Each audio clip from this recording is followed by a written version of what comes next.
අන්න අර ටැකායනු ඕකට දෙන්නම් හොඳ ගේම.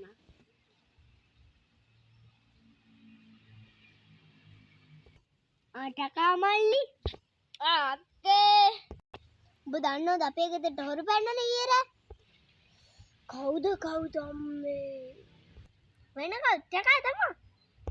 අනේ ඵලයන් කියන්න. ඔහොම හිටන්කෝ. කවුද දන්නවද 60ටම පැන්නේ? කවුද පැන්නේ අයියෝ? වෙන කවුද ඉතින් ටකා?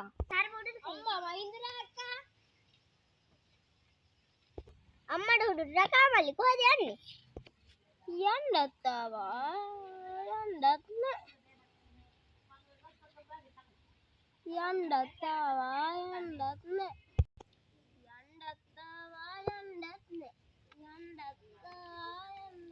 මූණත් ටකාම තමයි.